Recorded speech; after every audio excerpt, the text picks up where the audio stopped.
Punto. Continuamos con este ensayo titulado, El Mesías, que sufre en el rol de expiación, como aparece en los textos consultivos del judaísmo. Parte 3. ¿De dónde viene la distorsión alegórica de los textos de Isaías? Como hemos estudiado la interpretación de los textos de Isaías, la cual hace referencia al Mesías, donde llevará nuestras cargas y sufrimiento en expiación por nuestros pecados, es abrumadora. Entonces, ¿qué pasó? ¿Cómo se cambió esto para referirse a la nación de Israel? Déjeme decirles que, esta interpretación netamente alegórica fuera de todo contexto, no fue en el siglo I, ni en el siglo II, sino en el siglo XI. Rabbi Shlomo Yitzhaki, conocido como Rashi, el cual fue un destacado rabino y comentarista judío medieval nacido en Troyes, Francia, en 1040. Es conocido principalmente por sus comentarios sobre la Torá y el Talmud, que son fundamentales en el estudio judío hasta el día de hoy. Fue él que enseñó que estos textos de Isaías se aplicaban solo a la nación judía. Antes de Rashi, la interpretación mesiánica de este capítulo era casi universalmente adoptada por los judíos, y su punto de vista. Esta nueva postura fue recibida por Ibn Ezra, Kingi y otros, pero también fue rechazada como insatisfactoria por muchos otros.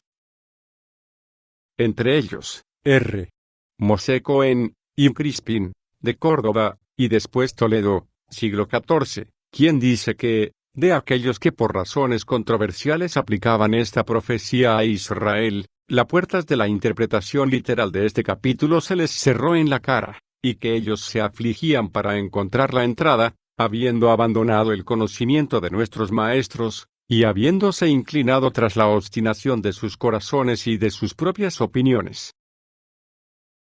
En la opinión de Ibn Crispin, la interpretación adoptada por Rashi distorsiona el pasaje de su significado natural, y que en verdad fue dada por Hasem, como una descripción del Mesías, por la cual, cualquiera que reclamara ser el Mesías, se juzgará por el equivalencia exacto o no parecido a ella, si era el Mesías o no. Por otro lado, R. Eliyah, de Vidas, año 1575, el cual estuvo en desacuerdo a esta postura, dice, el significado de, fue herido por nuestras transgresiones, aplastado por nuestras iniquidades, es que siendo que el Mesías lleva nuestras iniquidades, lo cual produce el efecto de que él es quebrantado, se sigue que cualquiera que no admita el Mesías sufre así por nuestras iniquidades tiene que sufrirlas él mismo.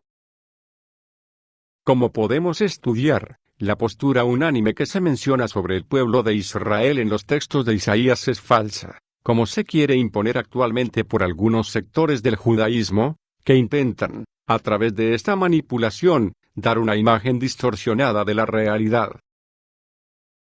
De hecho, apelando a escritos litúrgicos antiguos que forman parte del servicio de Musaf para el día de la expiación, del autor, según Suns, fue Eleazer ben Kalir, quien vivió en el siglo IX.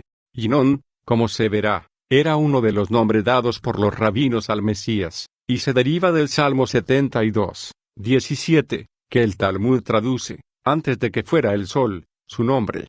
Una traducción y expresión que implica la preexistencia del nombre del Mesías, y no del Mesías mismo. El Tratado Nedarim 39b. Estamos sobrecogidos en nuestra miseria aún hasta ahora.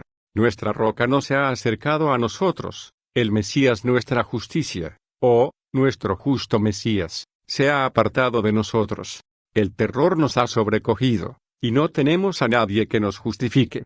Él ha llevado el yugo de nuestras iniquidades y transgresiones, y es herido por causa de nuestras transgresiones.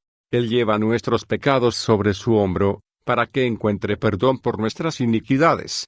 Nosotros seremos sanados por su herida en el tiempo en que el Eterno lo cree, al Mesías, como una nueva criatura, o lo traiga sobre el círculo de la tierra, lo levante desde Seir para reunirnos por segunda vez en el monte Lebanón, por la mano de Ginón.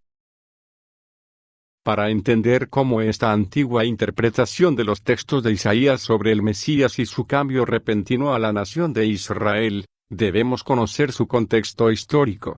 De la misma manera que los dogmas cristianos no surgieron por casualidad, sino por necesidad, para enseñar al Imperio Romano que ellos no representaban a la nación de Israel, que no suponían una amenaza, sino todo lo contrario. Su base doctrinal representa la filosofía más depurada, tomando como referencia a los sabios filósofos griegos de la antigüedad. De esta misma forma surge la filosofía de Razi, que consistía en cambiar al Masías por Israel en los textos de Isaías. No fue una casualidad sino una necesidad. Antes de Razi, muchas interpretaciones judías tradicionales asociaban este pasaje con el Mesías, como ya hemos dicho. Sin embargo, en el contexto de la Europa medieval, donde vivió Razi, las interpretaciones cristianas de Isaías 53 como una profecía sobre Jesús, o Yeshua, el cual es su nombre, eran ampliamente utilizadas en debates religiosos. Al reinterpretar el siervo sufriente como una representación de Israel, Razi buscó ofrecer una respuesta teológica que reafirmara la identidad y la resistencia del pueblo judío frente a las persecuciones y los desafíos del entorno cristiano. En esos momentos, tras la Segunda Cruzada, se produjeron crueles masacres de judíos en las ciudades de Spire, Worms, Mainz y Cologne, debido a la difícil situación que se desarrolló tras la marcha de los primeros cruzados.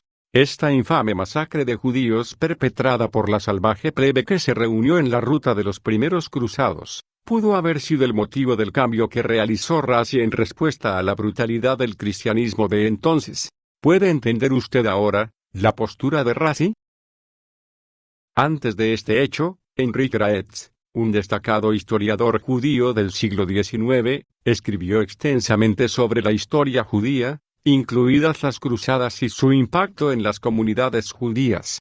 Graetz anota que cualquier disparidad de condición entre ellos y muchas personas entre las cuales viajaron, los judíos no estaban ni en una condición de opresión ni de burla, ni se les prohibía tener propiedades.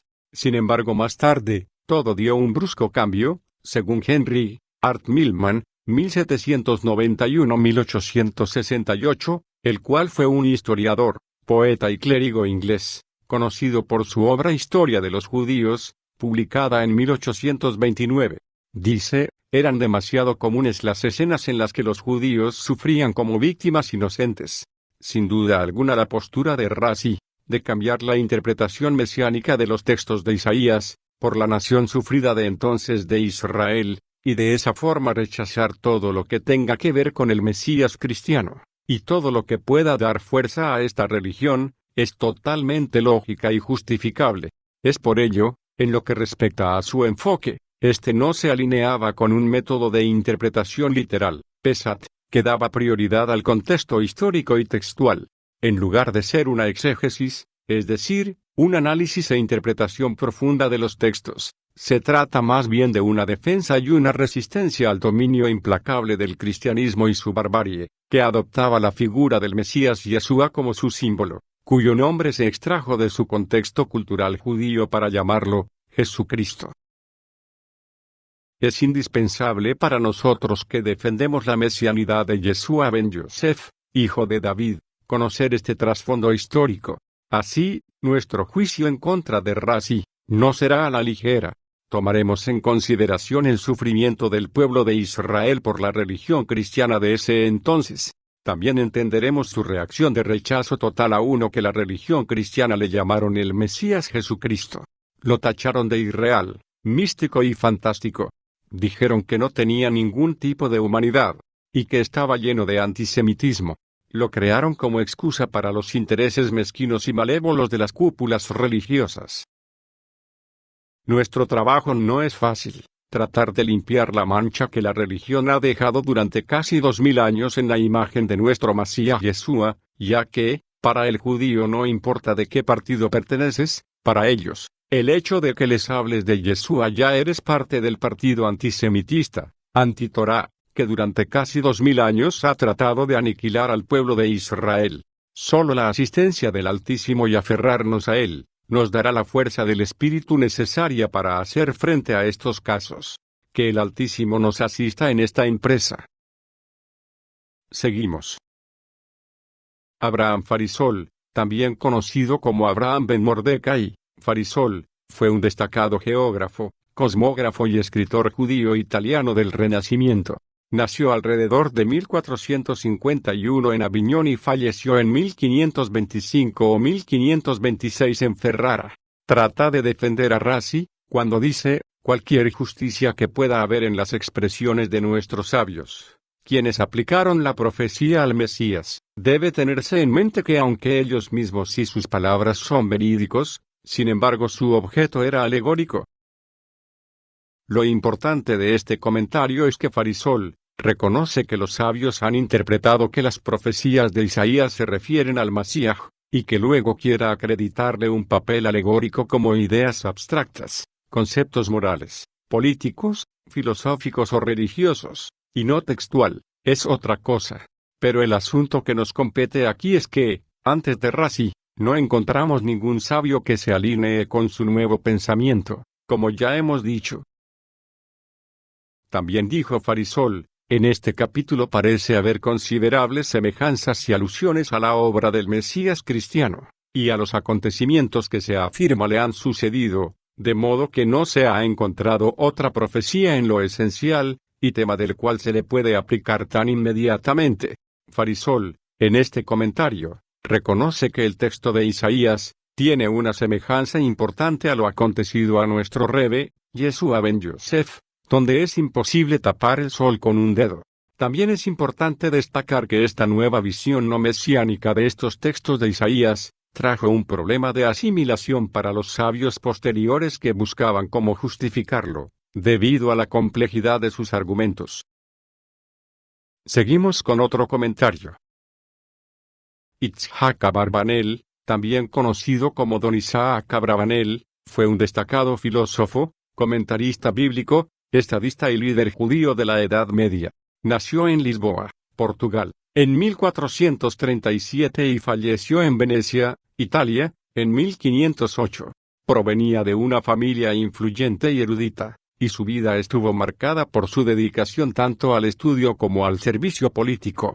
Después de que Razi popularizó el punto de vista de Isaías 53 refiriéndose a Israel, el rabino Don Itzhak Abarbanel alrededor de 1500, quien no interpretó Isaías 53 como mesiánico, admite el hecho de que la mayoría lo hizo. Declaró: la primera cuestión es averiguar a quién se refiere esto, porque los sabios entre los nazarenos lo exponen del hombre que fue crucificado en Jerusalén al final del segundo templo.